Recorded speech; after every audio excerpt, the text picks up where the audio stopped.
Noong taong 2011, tinatayang humigit kumulang 35,000 tons per day ng basura ang napoproduce sa Pilipinas at sinasabing 16% ng basurang ito ay plastic.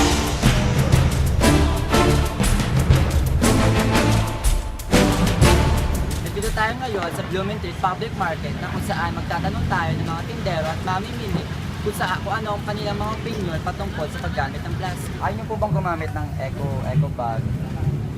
Eh kasi, pag binibigay ito, dito naman silang nagbibigay eh. Pero hindi po kayo nagdadala kapag bibili po, kapag pupunta po kayo ng payan, hindi po kayo nagdadala ng eco bag. Karamihan hindi. Kadalas. Pero mayroon din kami mga bag. Kasi pag alam mo mga anak yung mga giveaway. Yung mga giveaway. Kasi may kampanya.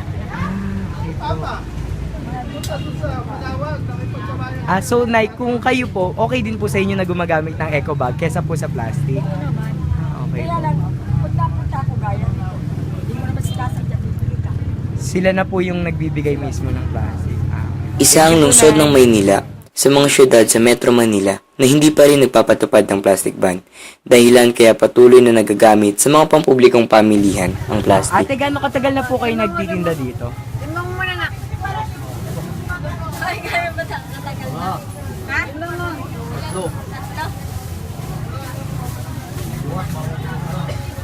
3 taon na po. Simula po ba nung nagtinda kayo, plastic na po yung ginagamit niyo? Paano po Nay kung ipatigil po yung paggamit ng plastic? Okay lang po ba? Magdadala ng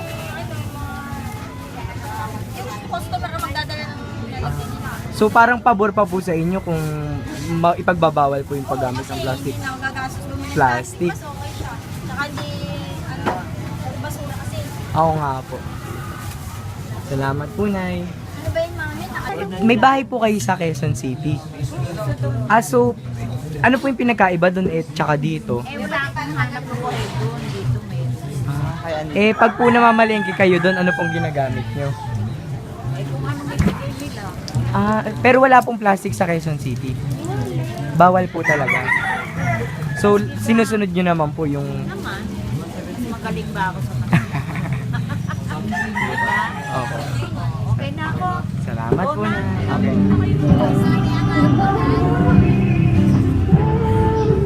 Magamit po ba kayo ng plastic? Sa pabalot po ng mga fruits?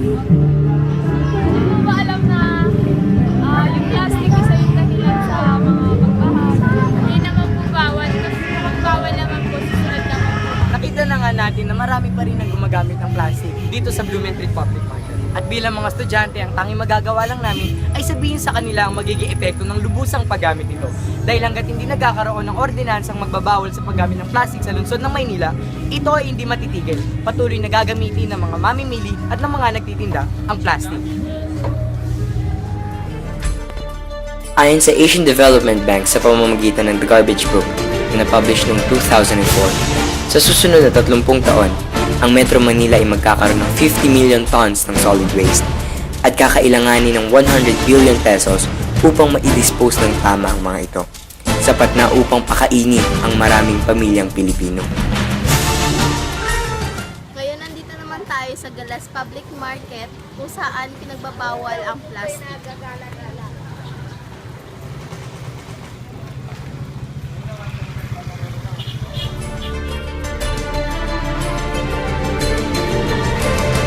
Isa ang Quezon City sa mga lungsod sa Maynila na nagpapatupad na ng plastic ban. Gumagamit pa po ba kayo ng plastic? Bakit po? Hinahanap ng tao eh. Pero sa Quezon City po, di ba pinagbabawal ang Bawal. Yung tao, tamad magdala ng plastic. Pagka hindi may plastic na walang hawakan, diba, bigyan mo na walang hawakan, iniiwan, paano ko dadalhin yan? Tamad yung tao magdala ng plastic. Kaya sa akin yun, bumili, na worth 100. Binigay ko sa plastic na walang hawakan. Ay, hindi iniiwan sa akin, paano ko dadalhin yan? Nalilis naman yung paggamit. Pagka yung... Meron po talaga mga nagdadala po ng sarili. Meron naman nagdadala. Kasi actually hindi naman plastic, lahat ng plastic pinagbawal eh. Yung Pinagbawal lang dito yung may hawakan. Mga salo. pwede po, ano po yung pwedeng plastic? Mga ganito. Plastic labo. Labo lang yan.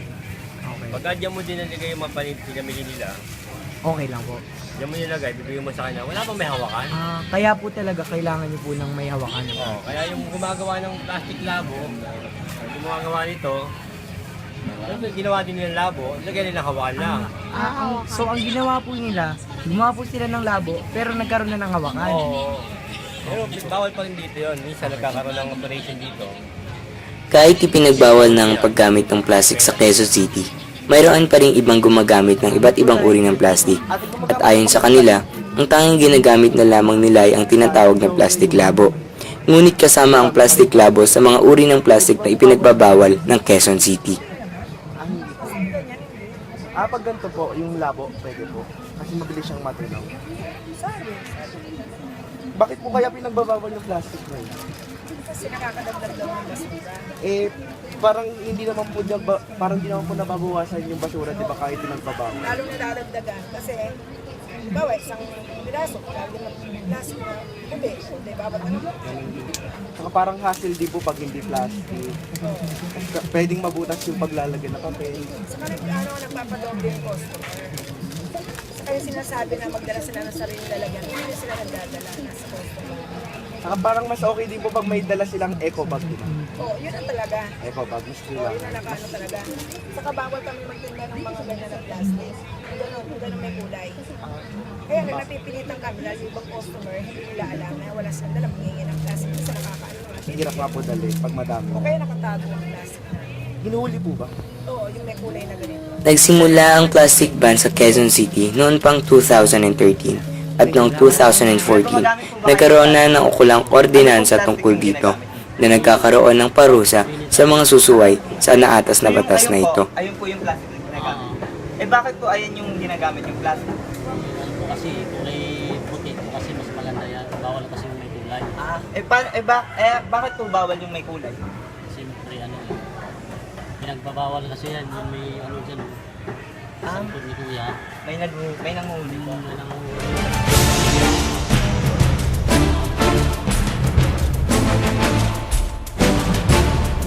Makikita natin na ipagbawal man dito sa Quezon City ang paggamit ng plastic sa mga palengke, ay hindi pa rin naaalis ang paggamit nito. Sa kadahilan lang ang mga mamimili mismo ay hindi sumusunod sa panukulang batas na sinabing kailangan magdala sila ng mga reusable bag kapag pupunta sa palengke. Dahil doon, walang magawa ang ating mga tindera kung bibigyan sila ng plastic. Pero itong naisip namin, panandali ang solusyon.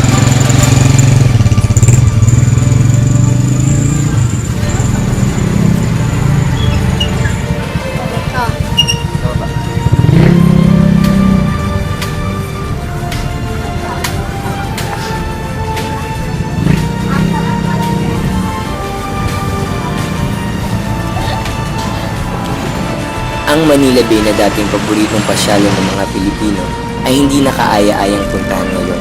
Ito ay sa kadahilan ng madumi na ang Manila Bay. At tinatayang 76.9% ng basurang nasa Manila Bay ay plastic. At bumungad sa ating lahat ang katotohanan noong 2009 sa kasagsagan ng Bagyong Ondoy, kung saan umapaw ang Manila Bay at lumabas ang lahat ng basurang nakatago sa ilalim nito. Ako, si Carl Salvador, Bob de Mesa. Christine Corporal. Pauline Pascua. Dahil kabagwa. Get Medina. at ito ang I Witness.